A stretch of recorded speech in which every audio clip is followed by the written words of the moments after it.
دو صحابہ تھے، دونوں گہرے دوست تھے، بہت ہی گہرے دوست، مدینے کے رہنے والے۔ اس میں سے ایک صحابی تجارت کے لیے جا رہے تھے اور ان کے گھر بار میں ان کی بیوی تھی بس، اور کچھ نہیں۔ تو اپنے دوست سے کہا کہ میں جا رہا ہوں، مجھے آنے میں تاخیر ہو سکتی ہے، میرے گھر پر اگر کبھی سودا سلف لانے کی ضرورت پیش آئی تو میری بیوی کو یہ پہنچا دینا، ساز و سامان۔ یہ کہہ کر کے وہ تجارت پہ چلے گئے۔ جو دوست صحابی تھے، دیکھیں صحابہ کے بہت سارے کام امت کے لیے درس ہیں، قیامت تک آنے والے مسلمانوں کے لیے وہ مشعل راہ ہیں۔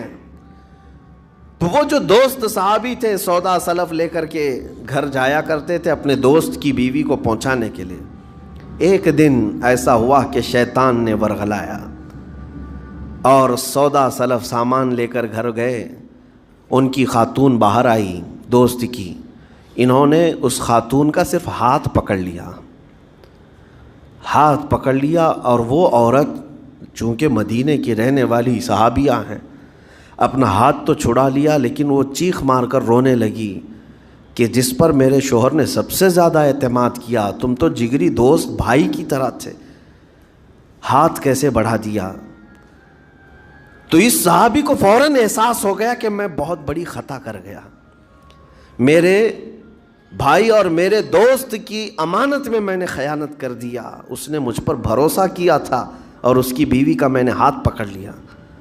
بس اتنی سی بات تھی، وہ خاتون بھی رونے لگ گئی کہ میرے ساتھ کیا ہوا، یہ صحابی بھی رونے لگ گئے، احساس فوراً ہو گیا کہ میں نے غلط کیا ہے، سودا سلف لانے کے وقت مجھ سے غلطی ہو گئی، خطا ہو گئی۔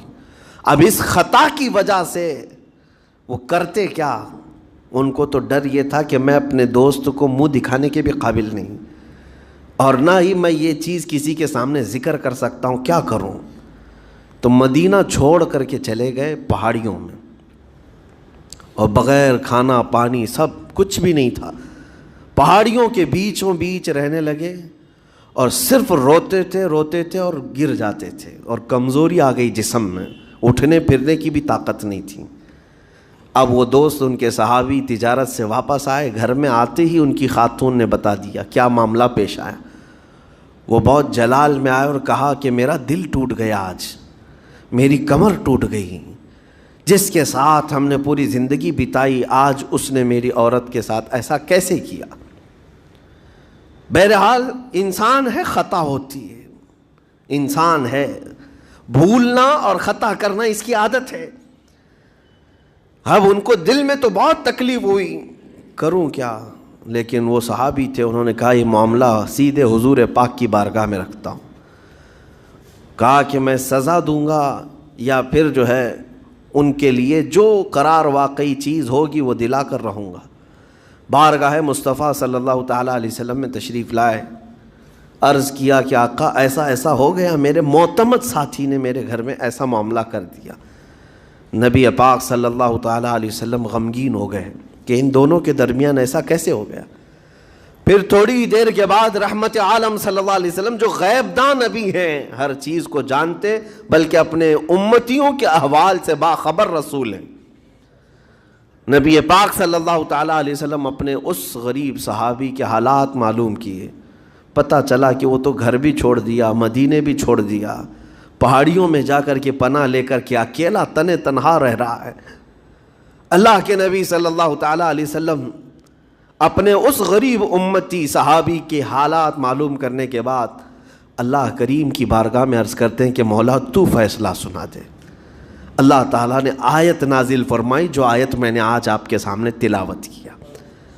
اللہ تعالیٰ فرماتا ہے والذین اذا فعلوا فاحشۃ او ظلموا انفسهم، جن لوگوں نے گناہ کر لیا یا اپنی جان پر ظلم کیا ہے، پھر ذکروا اللہ فاستغفروا لذنوبہم، اللہ کو پھر جلدی یاد کر لیا اور توبہ کر لیا، رب تعالیٰ فرماتا ومن یغفر الذنوب الا اللہ، محبوب بتاؤ اللہ کے سوا کون ہے گناہوں کی بخشش کرنے والا؟ اللہ تعالیٰ ان کے گناہوں کو معاف کر دیتا ہے جو فوراً اپنے گناہ کے بعد یاد کر لیتے ہیں کہ مجھ سے خطا ہوئی ہے۔ رسول کریم صلی اللہ تعالیٰ علیہ وسلم نے اس صحابی کو بتایا تیرے بھائی سے بھول ہوئی، خطا ہوئی، لیکن رحمان نے اس کی بخشش کا مصداق قرآن میں سنا دیا کہ وہ باز آ گیا اور توبہ کر رہا ہے، لہٰذا تیرے لیے بھی یہ زیب نہیں دیتا کہ تو اب کوئی انتقام لے، تو اپنے دل سے معاف کر۔ یہ صحابی تھے، اللہ کے نبی صلی اللہ علیہ وسلم کے پروردہ تھے، نفسانیت اور خواہشات کے نہیں۔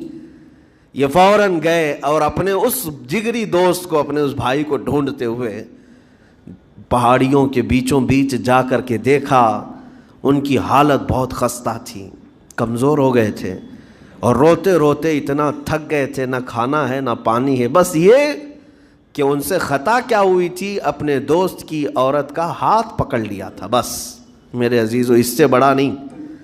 ہاتھ پکڑنے پر ان کو اس قدر احساس تھا کہ مدینہ چھوڑ دیے۔ لوگ یہاں پورے کے پورے گناہ میں ڈوب جاتے ہیں، زنا میں ڈوبتے ہیں، انہیں احساس تک نہیں۔ یہ صحابی گئے اور جیسے ہی یہ گئے تو وہ ہوش میں آئے اور رونے لگے کہ میرا بھائی آ گیا اور اب شاید یہ انتقام لے گا، بدلہ لے گا، مجھے مار ڈالے گا، کیونکہ میں نے اس کا اعتماد توڑا، اس کا بھروسہ ختم کیا۔ لیکن یہ صحابی گئے اور ان کا ہاتھ پکڑا اور اپنے سینے سے لگایا، کہا کہ تو بھی ابن آدم ہے، میں بھی ابن آدم ہوں، انسان ہے، خطا ہو گئی، لیکن بشارت ہے تجھے کہ اللہ نے قرآن میں محبوب کی بارگاہ میں آیت اتاری، تیری بخشش کا پروانہ اتار دیا۔ وہ اس قدر خوش ہوئے کہ اس صحابی کو تھام لیا اور کہا میں تو مایوس ہو کر پورے گھر بار سب چھوڑ کر کے آیا تھا، لیکن میرا رحمان خدا بندوں کو کبھی چھوڑتا نہیں، کبھی اکیلا ہونے نہیں دیتا، وہ مایوس نہیں کرتا۔ میرے عزیزو، آج ہمارے پاس وقت ہے، جب ٹھوکر کھائیں تو فوراً احساس ہو جائے، جب غلطی ہو جائے۔ غلطیاں کس سے نہیں ہوتی، گناہ سب سے ہوتے ہیں، اور اسی لیے میرے آقا صلی اللہ علیہ وسلم ارشاد فرماتے ان بنی آدم خطاؤون وخیر الخطائین التوابون۔